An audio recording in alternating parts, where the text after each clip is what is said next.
अस्सलाम वालेकुम। तो हम तैयार कर रहे थे बुक हज़रत मोहम्मद और इस्लाम, जो पंडित सुंदरलाल जी की किताब है।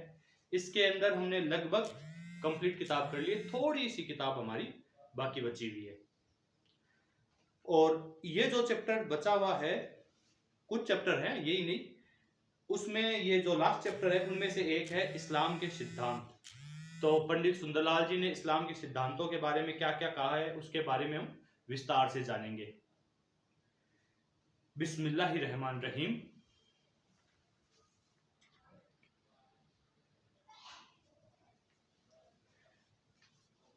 उन्होंने लिखा है कि मोहम्मद सल्लल्लाहु अलैहि वसल्लम के इस्लाम धर्म के उसूलों में दो प्रमुख एवं प्रेरक तत्व हैं। तौहीद यानी ईश्वर के एक होने में विश्वास, यानी कि ईश्वर एक है, और दूसरा नेक कामों पर जोर देना। तौहीद यानी ईश्वर का एक होना इस्लाम का सबसे बड़ा असूल और कुरान के सारे उद्देश्यों का सार है। कुरान का 112वां सूरा अध्याय, जो मक्के के सूरों में गिना जाता है, सूरों मतलब सूरत, सूरह चैप्टर, यह है उस अल्लाह के नाम से जो रहमान और रहीम है। कह दो कि अल्लाह एक है और सब कुछ उसी अल्लाह के सहारे है। न वह खुद कभी जन्म लेता है न किसी को जनता है, यानी जन्म देता है, और उस जैसा नहीं कोई भी। वह आप ही अपनी मिसाल है, यानी उसकी कोई मिसाल भी नहीं है। कुरान के इस सूरे का नाम ही अल इखलास यानी एक होना है। उपनिषदों में एकमेव द्वितीयम नास्ति या एको देव सर्वभूतेषु गूढ़ की तरह कुरान में बार बार कहा गया है, ला इलाहा इल्लल्लाह, सिवाय उस एक के दूसरा अल्लाह नहीं है। उसी को कुरान में शुरू में रब्बिल आलमीन यानी सब दुनियाओं या सब कौमों का रब यानी पालने वाला, और सबसे आखिर में रब्बिल नास यानी सब आदमियों का रब, मालिकिन नास सब का बादशाह, इलाहिन नास सब का पूज्य कहा गया है। ईश्वर के एक होने से ही कुरान ने सभी आदमियों के एक होने का नतीजा निकलता है। कनन नासो उम्मतवादिहितन यानी सब आदमी एक ही उम्मत यानी एक ही कौम है। वमा कनन नासो इल्ला उम्मतवादिहितन, और सब आदमी सिवाय एक कौम के कुछ नहीं। सचमुच तुम सब आदमी एक ही कौम हो, मैं तुम सब का रब हूं, तुम मेरी ही इबादत यानी पूजा करो। लोगों में आपस में अपने टुकड़े टुकड़े कर लिए हैं लोगों ने, लेकिन सबको अल्लाह ही के पास लौट कर जाना है। इसलिए जो कोई नेक काम करेगा और ईश्वर में विश्वास करेगा, उसे अपने किए का अच्छा फल मिलेगा। अंतिम आयतों, ये जो मैं बीच बीच में पढ़ रहा हूँ ना, सारी ये कुरान पाक की आयतें हैं, उनका हिंदी अनुवाद पढ़ रहा हूँ। अंतिम आयतों में कुरान के दो सबसे बड़े असूल आ गए। नेक कामों पर कुरान में इधर से उधर तक बार बार जोर दिया गया है।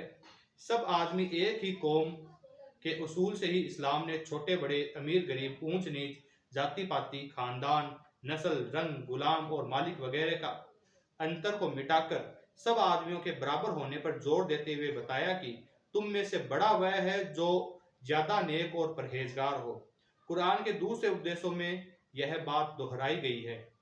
इन दो मूल सिद्धांतों यानी बुनियादी उसूलों के बाद जो दुनिया के सब मजहबों में एक से पाए जाते हैं, मोहम्मद सल्लल्लाहु अलैहि वसल्लम ने अगर किसी बात पर सबसे ज्यादा जोर दिया है तो वह यह है कि दुनिया के सब धर्म एक हैं और सब सच्चे हैं।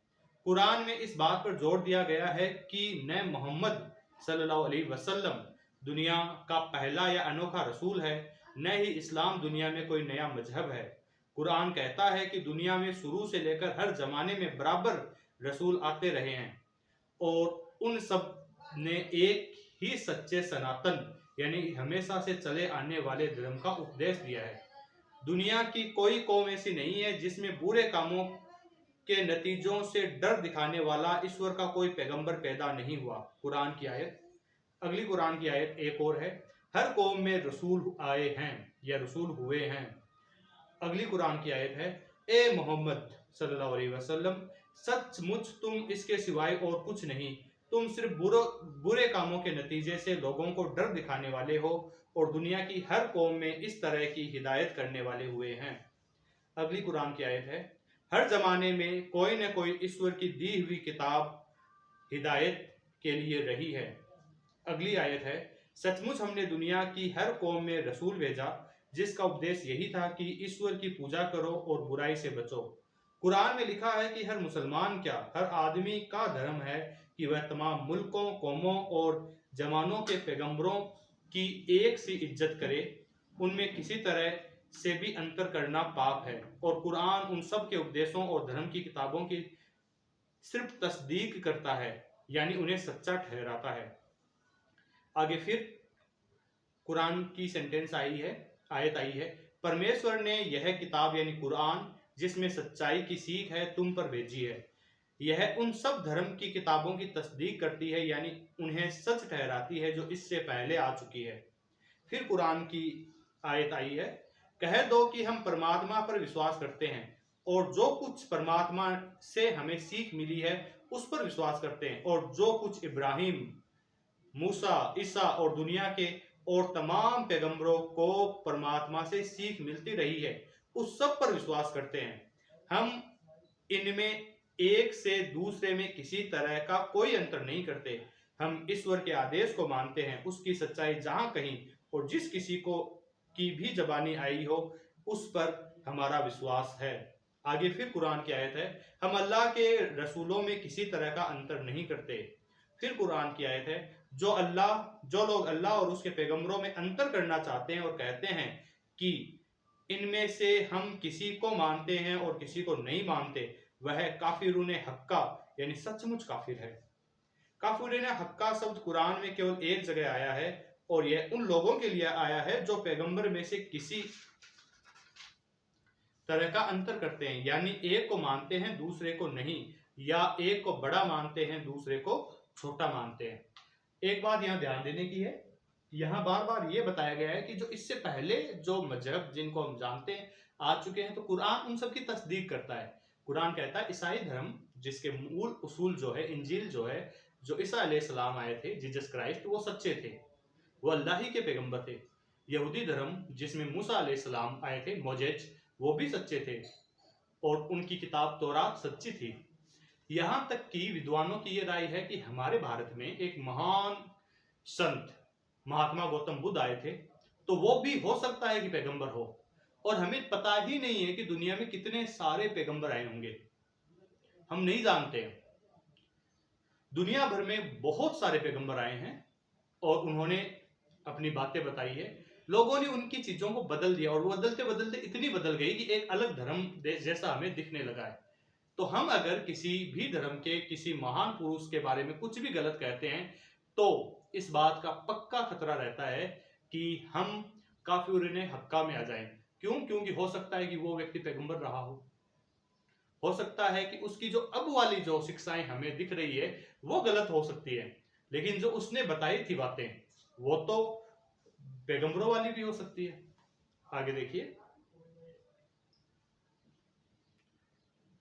वे लोग जो उस सच्चाई पर विश्वास करते हैं जो इस्लाम के पैगंबर पर आई है और उन सब सच्चाइयों पर विश्वास करते हैं जो इस्लाम से पहले दुनिया में आ चुकी है, और जो उस दुनिया यानी परलोक यानी कर्म फल में विश्वास करते हैं, वे अपने परमात्मा के बताए हुए ठीक रास्ते पर है और वे ही भलाई के रास्ते पर हैं।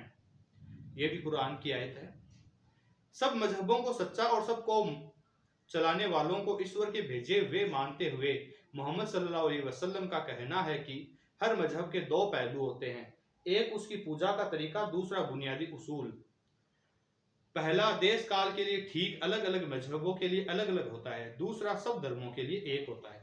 यानी जब जो मजहब आया होगा, जो पैगंबर आया होगा, तो उसने जो देश काल की परिस्थिति रही उसके अनुसार चीजें बताई। अब अगला पैगंबर आया तो उसने जो जो बिगाड़ हो गए, जो चीजें चेंजमेंट हो गई, तो वो बताई। ठीक है, लेकिन उनका जो सार था वो तो एक ही था कि एक ईश्वर की आपको उपासना करनी है, पूजा इबादत करनी है और आपको नेक काम करने हैं। पहले कुरान में और नुसुक या मिनहाज यानी विधि विधान का नाम दिया गया है, दूसरे को अल दीन यानी धर्म या अल इस्लाम का। इस अद्दीन या अल इस्लाम की तरफ लोगों का फिर से ध्यान दिलाना ही कुरान अपना काम बताता है, और यह अल दीन या अल इस्लाम एक ईश्वर को मानना और नेक काम करना है। और बस कुरान अपने से पहले के सब मजहबों को इस्लाम कहकर पुकारता है। ए पैगंबर, हमने हर गिरोह के लिए पूजा का एक खास तरीका नुसुक बना दिया है जिस तरह वह अमल करता है, इसलिए लोगों को चाहिए कि इस बात में झगड़ा न करें। कुरान की आयत है, हमने तुम में से हर मजहब को मानने वालों के लिए एक खास विधि विधान यानी शरय और मिनहाज बना दिया है। अगर परमात्मा चाहता तो तुम सबको एक ही संप्रदाय, एक रिवाज मानने वाले बना देता, लेकिन यह अंतर इसलिए है कि वक्त और हालात के लिए ठीक तुम्हें जो उपदेश दिए गए हैं उन्हीं में तुम्हें परखे।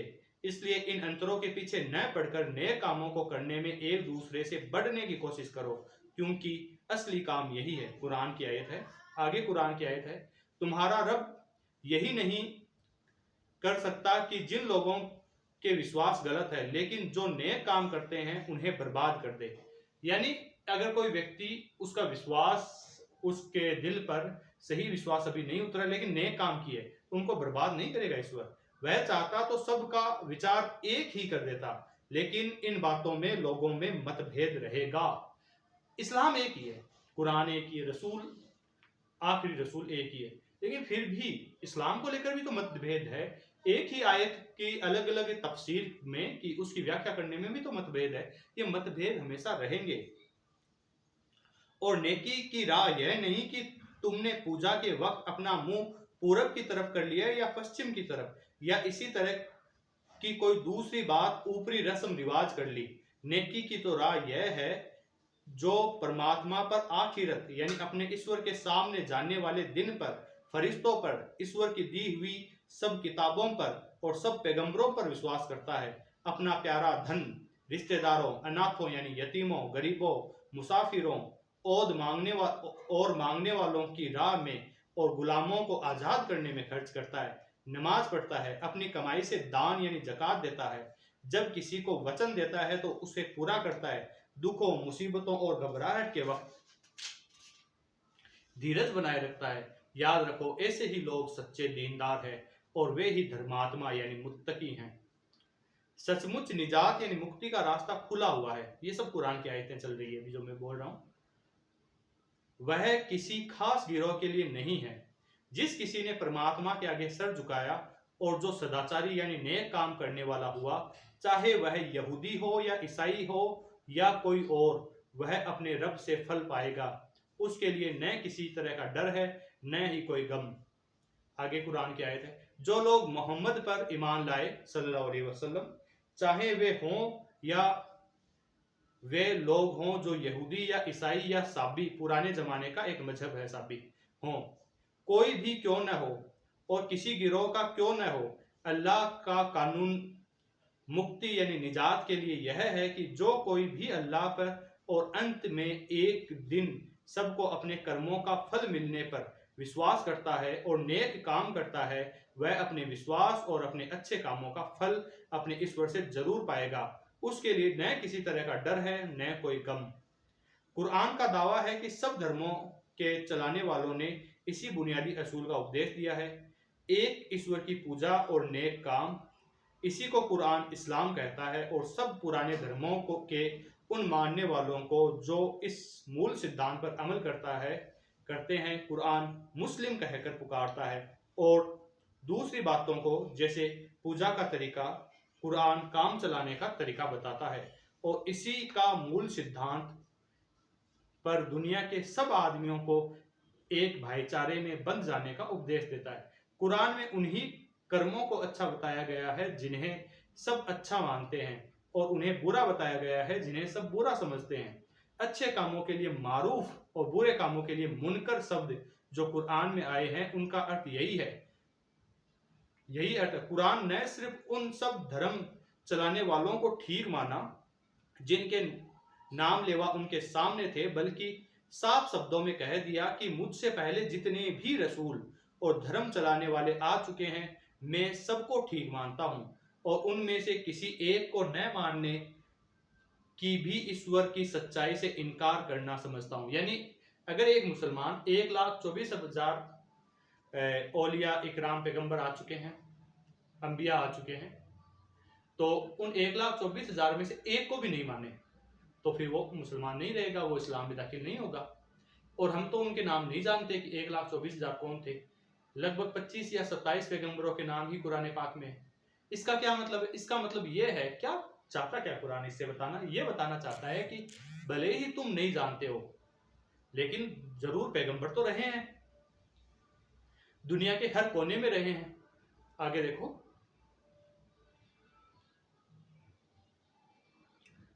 उसने किसी धर्म वाले से यह नहीं चाहा कि वह अपने धर्मों की असली तालीम पर अमल करे, क्योंकि सब धर्मों की असली तालीम एक ही है। न तो उसने कोई नया सिद्धांत सामने रखा, न कोई खास नई रस्म निकाली। उसने मतलब उन्होंने सदा उन्हीं बातों पर जोर दिया जो दुनिया के सब धर्मों में सबसे ज्यादा जानी बूझी हुई बातें रही हैं। यानी एक जगदीश्वर की पूजा और नेक चलने की जिंदगी।